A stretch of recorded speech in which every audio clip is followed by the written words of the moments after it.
Count digits in a number. Screen మీద కనిపిస్తున్న number 5 digits ఉన్నాయి. ఇది చిన్న నంబర్ కాబట్టి కౌంట్ చేయగలుగుతున్నాం.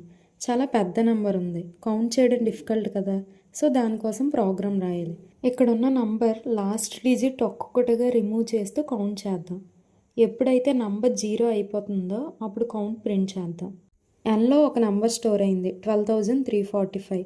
ఇందులో ఎన్ని డిజిట్స్ ఉన్నాయో కౌంట్ చేయాలి. ఇనీషియల్గా కౌంట్ తెలియదు కాబట్టి 0 తీసుకున్నాను. While n greater than 0. ఒక్కొక్క డిజిట్ రిమూవ్ చేసి లాస్ట్లో ఇంక 0నే మిగులుతుంది కాబట్టి 0 అవ్వనంత వరకు చెక్ చేద్దాం. 12,345 గ్రేటర్ దెన్ 0 కండిషన్ సాటిస్ఫై అయింది. కౌంట్ ఇప్పుడు ఇంక్రిమెంట్ అయ్యి 1 అవుతుంది. ఈ స్టెప్లో ఫ్లోర్ డివిజన్ అంటే కోషియంట్ని ఇంటీజర్గా రిటర్న్ చేస్తుంది. ఇప్పుడు n అప్డేట్ అయింది, 1234 ఉంది. వెనక్కి వెళ్ళి వైల్ లూప్లో కండిషన్ చెక్ చేయండి. 1234 గ్రేటర్ దెన్ 0. ఇప్పుడు కౌంట్ ఇంక్రిమెంట్ అయింది, 2 అయింది. ఇప్పుడు n మళ్ళీ ఫ్లోర్ డివిజన్ 123 కోషియంట్ ఉంటుంది. ఇప్పుడు nలో 123 ఉంది. మళ్ళీ వెనక్కి వెళ్ళి కండిషన్ చెక్ చేయండి. 123 గ్రేటర్ దెన్ 0, కౌంట్ 3 అయింది. n ఇప్పుడు 12 అవుతుంది. మళ్ళీ కండిషన్ చెక్ చేద్దాం. 12 గ్రేటర్ దెన్ 0, కౌంట్ 4 అవుతుంది.